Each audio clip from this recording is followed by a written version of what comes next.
जलाने दो, कितनी अग्नि परीक्षाएं लोगे, कभी मुझे भी तो आवाज उठाने दो, आधी आबादी की पूरी हकीकत दुनिया को बतलाने दो। और यह काम किसी ने किया है तो सिर्फ और सिर्फ हम महिलाओं के रहनुमा आदरणीय प्रधानमंत्री जी ने किया है। लखपत दीदी बनाकर स्वाभिमान दिया, राशन दिया, मकान दिया, इज्जत घर देकर इज्जत की, गैस कनेक्शन से धुएं को मुक्ति दी और सब कुछ बिना भेदभाव के किया। मैं मंच पर उपस्थित अपनी मातृशक्ति से प्रार्थना करती हूं कि वो सब आए और यहाँ की जो महिलाएं हैं, जो अपने हाथों से, थारू महिलाएं अपने हाथों से निर्मित टोकरियां करती हैं, पंखे बनाती हैं, उन्हें प्रधानमंत्री जी को देकर उनका आशीर्वाद प्राप्त करें।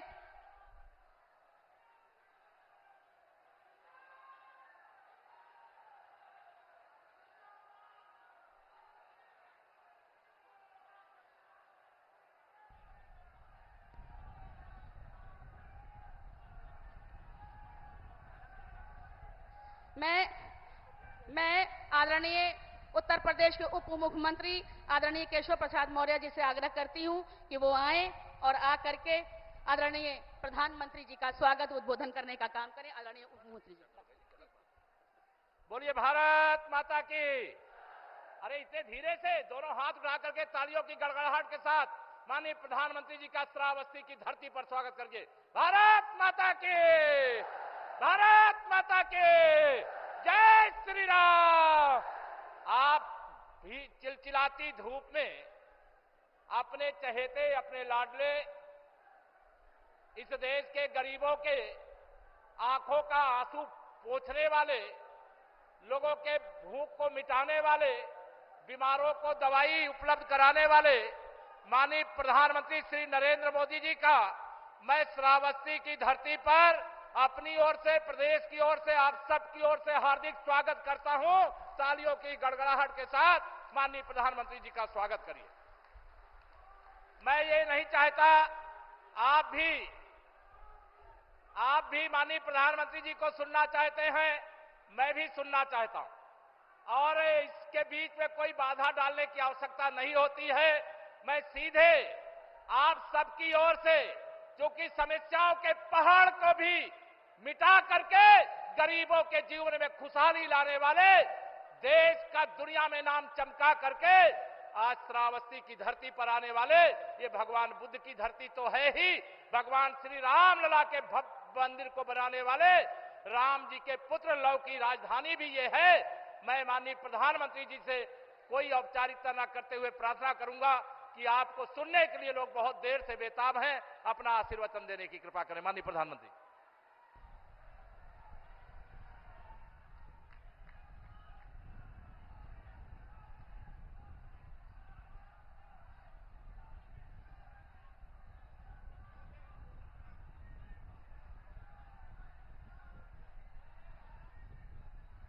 बोलिए भारत माता की।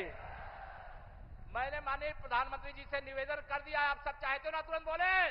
तालियों की गड़गड़ाहट के साथ माननीय प्रधानमंत्री जी का स्वागत करिए। मोदी मोदी मोदी। बहुत बहुत धन्यवाद। भारत माता की, भारत माता की।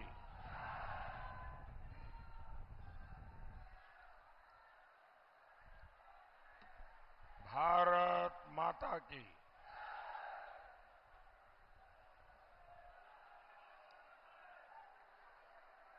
मैं पाटेश्वरी मां के चरणों में प्रणाम करता हूं।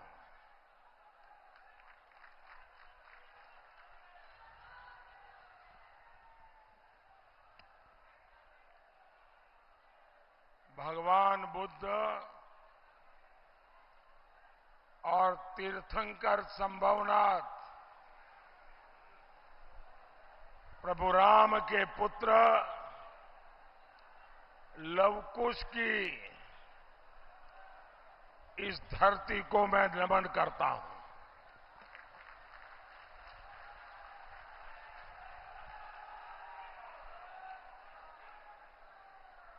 मैं हेलीकॉप्टर से देख रहा था कि जितने लोग यहां अंदर है उससे ज्यादा लोग बाहर है।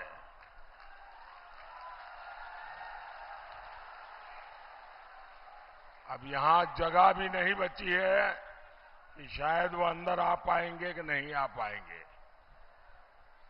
लेकिन वो इतना कष्ट उठाकर यहां तक आए हैं। न मैं उनके दर्शन कर पा रहा हूं, न वो मुझे देख पा रहे हैं, लेकिन उसके बावजूद भी इतना प्यार, इतने आशीर्वाद, जीवन में इससे बड़ी पूंजी क्या हो सकती है।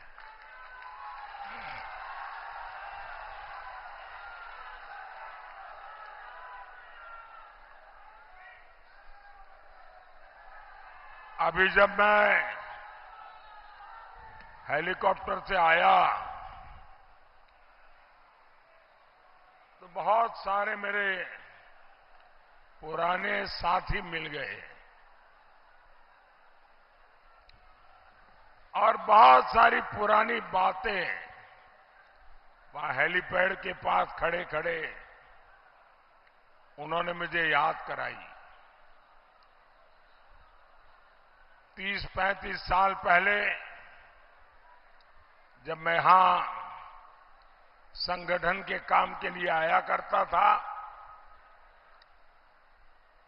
वहां के उस समय के पुराने अनुभव आज मेरे मन को ताजा तरार कर दिया है एक प्रकार से।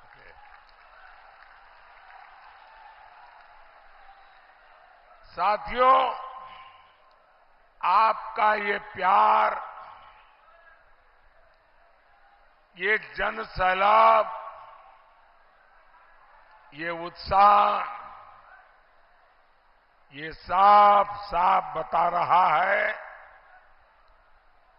कि सपा कांग्रेस का इंडी गठबंधन पूरी तरह ध्वस्त हो चुका है।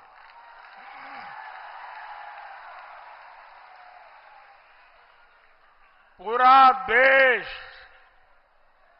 एक ही बात कह रहा है, फिर एक बार, फिर एक बार, फिर एक बार। साथियों, कल मैंने कुछ वीडियो देखे जिसमें लोग भाग भाग करके मंच पे चढ़ जाते थे। तो मैंने पूछा, भाई ये हुड़दंग क्या चल रहा है? तो उन्होंने बताया कि सपा कांग्रेस वाले रैली में लोगों को लाने के लिए कॉन्ट्रैक्ट देते हैं, प्रति व्यक्ति पैसे देते हैं, लेकिन इन्होंने पेमेंट किया नहीं, इसलिए लोग गुस्से में भाग करके मंच पर पहुंच गए। अब जिस पार्टी का ये हाल हो, वो आपका भला कैसे कर सकते हैं? साथियों, आपने देखा होगा हफ्ते पहले कांग्रेस के एक दिग्गज नेता, देखिए भाइयों, अब जगह नहीं है, आप जहां है वहां अब मुझे देख नहीं पाओगे, सुन लीजिए बस। और ये स्क्रीन वगैरह लगाए हैं, वहां अगर कुछ दिखाई देता है तो उसी के सहारे काम करना पड़ेगा। अगर आप इजाजत दें तो मैं आगे बोलना शुरू करूं, तो आपकी इजाजत है? कांग्रेस के एक दिग्गज नेता जो कांग्रेस के शाहजादे पर जिनका पूरा पूरा कंट्रोल है और वो एक प्रकार से कांग्रेस के शाहजादे के कमांडो की तरह काम कर रहे हैं। 3-4 दिन पहले वो ट्वीट करते थे,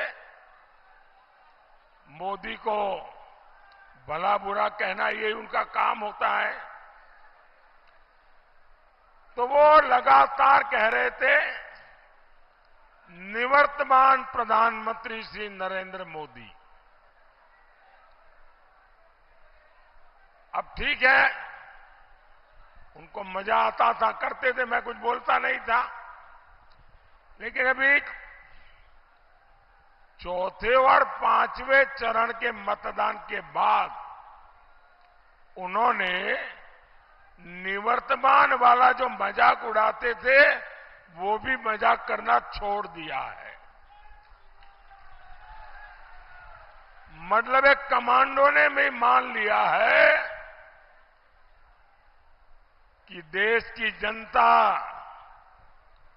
मोदी को फिर एक बार प्रधानमंत्री बनाने का निर्णय कर चुकी है।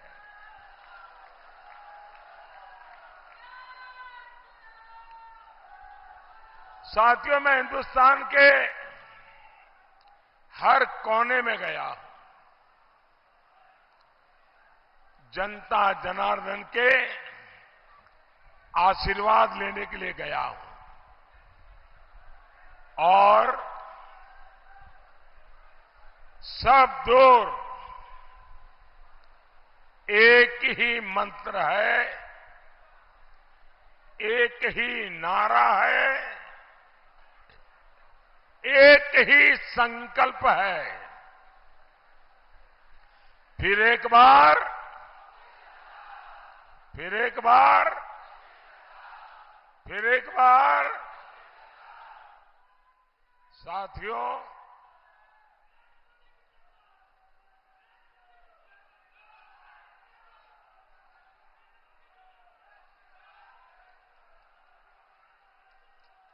उनको करने दीजिए। नहीं, आप चालू रखो, आप थक जाएंगे फिर मैं शुरू करूंगा।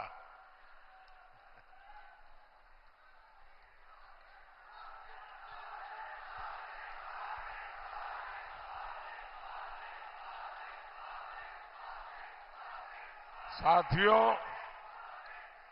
ये 24 का चुनाव भारत का भविष्य तय करने जा रहा है।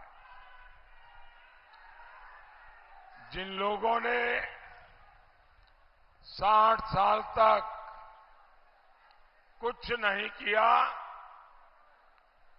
वो मोदी के कामों को, मोदी को रोकने के लिए एक हो गए हैं। यूपी में 2 लड़कों की जोड़ी फिर से लॉन्च हुई है। वही पुरानी फ्लॉप फिल्म फिर एक बार, ये फ्लॉप फिल्म, वही पुराने किरदार, वही पुराने डायलॉग। अब आप मुझे बताइए, पूरा चुनाव खत्म होने को आपने एक भी नई बात इन लोगों के मुंह से सुनी क्या? देश को आगे कैसे ले जाएंगे, विकास का विजन क्या है, अर्थव्यवस्था को लेकर क्या प्लान है, दोनों शाहजादों ने एक बार भी भरोसेमंद बात नहीं कही। मैं समझ नहीं पा रहा हूं आखिर ये वोट मांग क्यों रहे हैं भाई? ये कहते हैं मोदी ने जो काम किया है हम उसको पलटने के लिए आएंगे। मोदी के सारे कामों को सब खत्म करके हम नए सिरे से देश को चलाएंगे और यही इनका एजेंडा है, मोदी के कामों को पलटना। भाई और बहनों, 10 साल में मोदी ने क्या काम किए? मोदी ने 4 करोड़ गरीबों को पक्के घर दिए।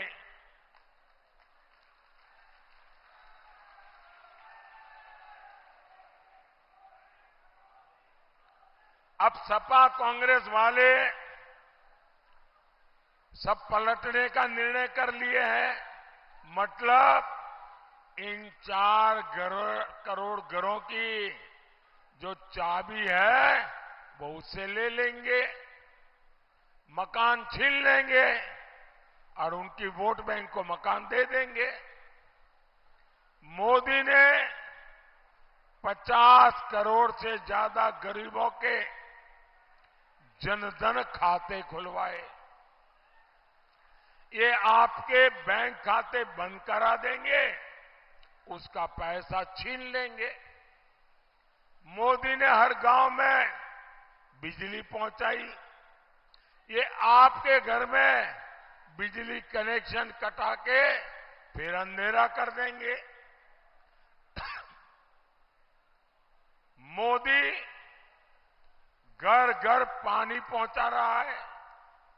सपा कांग्रेस वाले आपके घर की पानी की टोंटी भी खोल के ले जाएंगे और इसमें तो इनकी महारत है।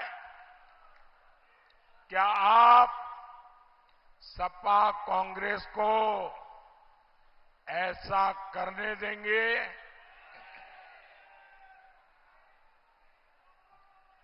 ऐसी आवाज नहीं चलती है भाई। आप जरा हिम्मत से बताइए, आप सपा कांग्रेस को ऐसा पाप करने देंगे? ऐसा जुल्म करने देंगे? साथियों, मोदी देश के लिए जीता है।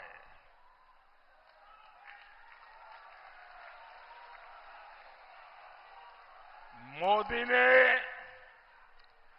देश हित में जो फैसले लिए वो इंडी वालों की बस की बात नहीं है। अरे क्या क्या पलटोगे, क्या क्या बदलोगे? इनके नेता कह रहे हैं कांग्रेस आई तो सीएए को रद्द कर देंगे। कहते हैं कांग्रेस आई तो कश्मीर में 370 फिर से लगाएंगे। इसका मतलब क्या होगा? जो आतंकवादी आज जेल में है उन्हें कांग्रेसी पीएम के घर में बुलाकर बिरयानी खिलाएंगे। जिन लोगों की सोच ऐसी है, जो ऐसे ख्यालों को पालते हैं, ऐसे इंडी गठबंधन वाले साथियों, आप कल्पना करिए इन लोगों के इरादे देश को कितने तबाह कर देंगे।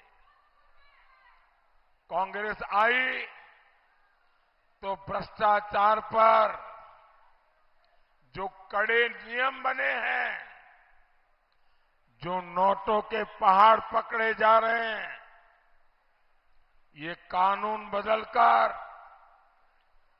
भ्रष्टाचारियों को बचाएंगे।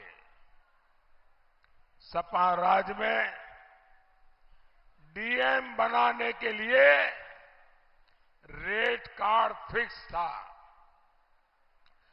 डीजीपी बनाने के लिए रेट कार्ड फिक्स था, नौकरी देने के लिए रेट कार्ड फिक्स था, सड़क बने बिना पैसों का भुगतान हो जाता था। अब ये सब बंद हो गया है।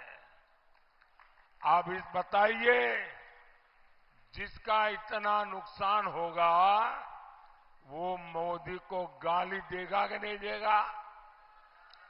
दिन रात गाली देगा कि नहीं देगा? रोज नई नई गालियां देगा कि नहीं देगा? मेरे प्यारे भाइयों बहनों, मोदी को ये सारी गालियां मंजूर है। मोदी को अनाप शनाप उनको जो बोलना है सब कुछ मंजूर है। मेरे लिए बोले, मेरे परिवार के लिए बोले, सब कुछ मंजूर है। लेकिन सपा वाले, कांग्रेस वाले, इंडी गठबंधन वाले कान खोल के सुन ले, मोदी को भ्रष्टाचार मंजूर नहीं है, नहीं है, नहीं है।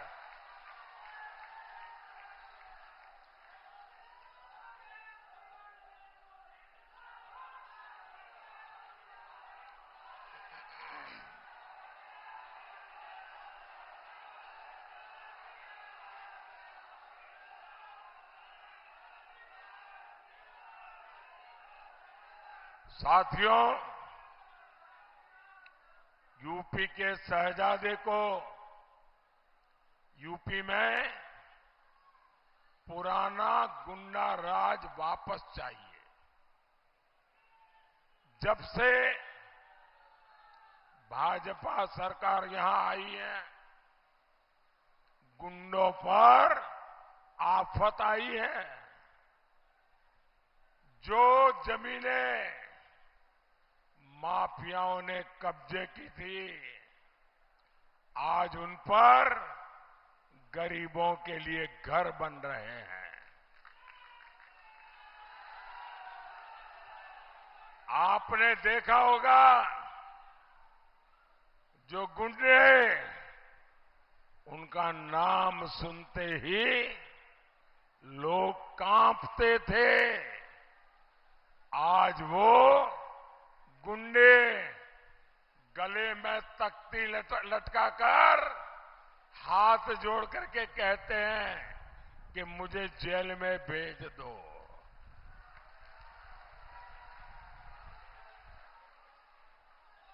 साथियों, भाजपा यूपी को उस हालत में वापस नहीं जाने देगी और ये मोदी की गारंटी है।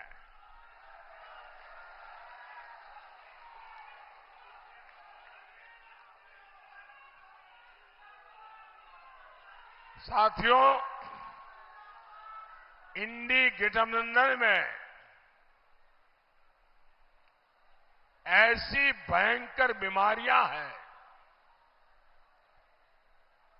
कैंसर से भी बुरी बीमारियां हैं, और ये फैलते फैलते पूरे हिंदुस्तान को तबाह कर दें, इतनी भयंकर बीमारियां ये इंडी अलायंस में है। 3 बीमारियां जिससे देश को सावधान रहना जरूरी है। ये इंडी अलायंस वालों की सबसे बड़ी बीमारी है। ये लोग घोर सांप्रदायिक है। दूसरी गंभीर बीमारी है, ये घोर जातिवादी है। तीसरी बीमारी है, ये घोर परिवारवादी है। और ये तीनों बीमारियां देश के लिए कैंसर से भी ज्यादा विनाशक बन सकती है। ये लोग जनता के बीच जाते हैं, बड़ी बड़ी बातें करते हैं। जनता पूछती है 60 साल में क्या किया, पहले ये तो बताओ। तो ये लोग अपना तुरुप का इक्का निकालते हैं। इनका एक इक्का है, समाज को बांटो और वोट जिहाद करवाओ। साथियों, इंडी गठबंधन वाले तुष्टीकरण के लिए नई नई स्कीम लेकर आए हैं। इनके कुछ नेता आपकी संपत्ति की जांच करवाने की बात कर रहे हैं। कांग्रेस कहती है संपत्ति पर पहला अधिकार मुसलमानों का है।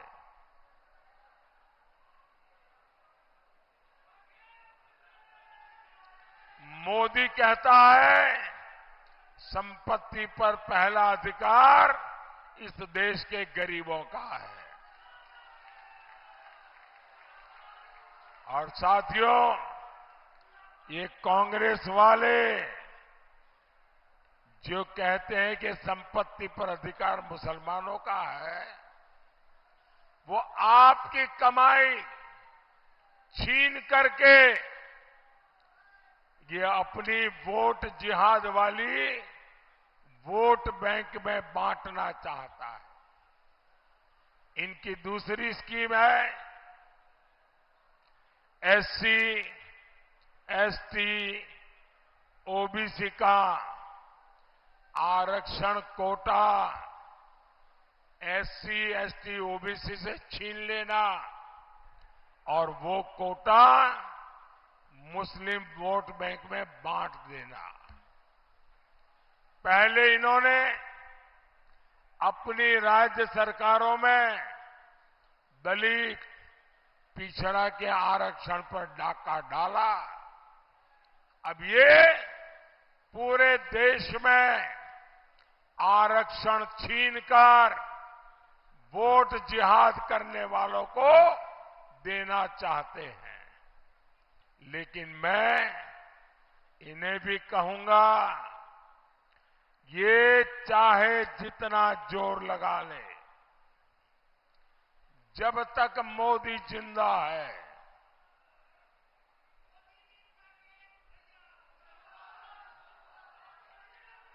जब तक मोदी जिंदा है, गरीब, दलित, पिछड़ों, आदिवासियों का आरक्षण कोई छीन नहीं सकता।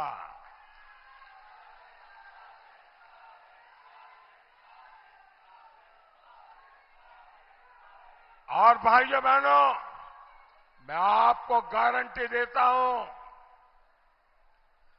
वंचितों का जो अधिकार है, मोदी उसका चौकीदार है।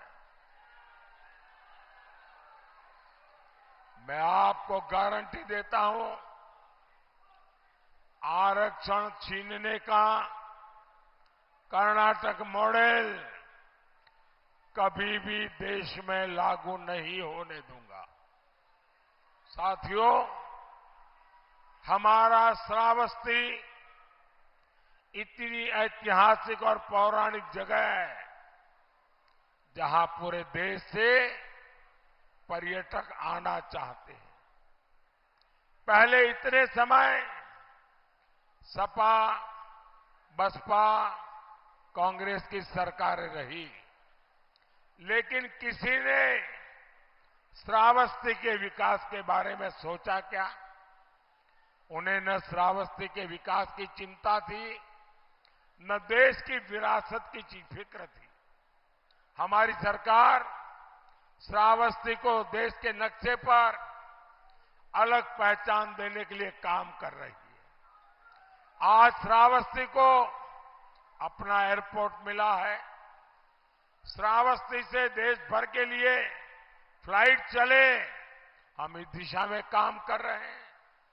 श्रावस्ती, बलरामपुर, खलीलाबाद रेल परियोजनाओं का भी शिलान्यास हो चुका है। यहां मां पाटेश्वरी विश्वविद्यालय भी तैयार हो रहा है। स्वास्थ्य सेवाओं के लिए मेडिकल कॉलेज भी बनाया जा रहा है। इस क्षेत्र में बाढ़ की इतनी समस्या थी, हर बार हजारों परिवारों का जीवन खतरे में पड़ता था। लेकिन अब सरयू नदी परियोजना से बाढ़ का संकट भी खत्म होगा, किसानों को फायदा होगा। आप जरा बताइए, सपा कांग्रेस के रहते कभी भी ये काम संभव थे क्या?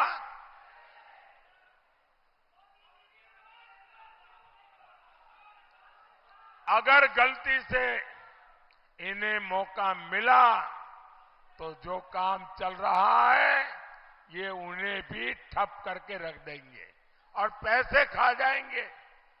साथियों, मोदी किसी शाही खानदान से नहीं आया है। मैं इन्हीं माताओं जैसी गरीब मां का बेटा हूं। मुझे किसी के लिए कुछ कमाना नहीं है, लेकिन मेरा संकल्प है, मैं अपने देश को इतना मजबूत बनाना चाहता हूं कि परिवारवादी पार्टियां फिर से देश को बदहाल न कर सके। इसके लिए मुझे आपका आशीर्वाद चाहिए।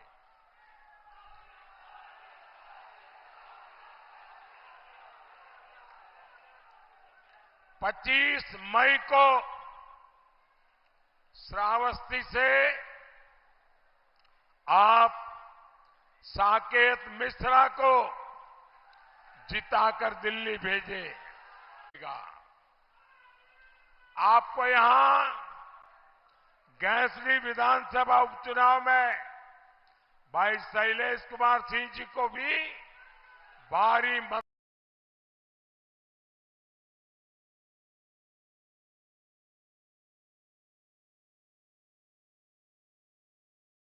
से विजयी बनाना है। घर घर जाइएगा और कहिएगा मोदी जी आए थे और मोदी जी ने आपको जय श्री राम कहा है। हर परिवार में मोदी का जय श्री राम पहुंचाओगे, घर घर जाओगे। मेरे साथ बोलिए, भारत माता की, भारत माता की। बहुत बहुत धन्यवाद।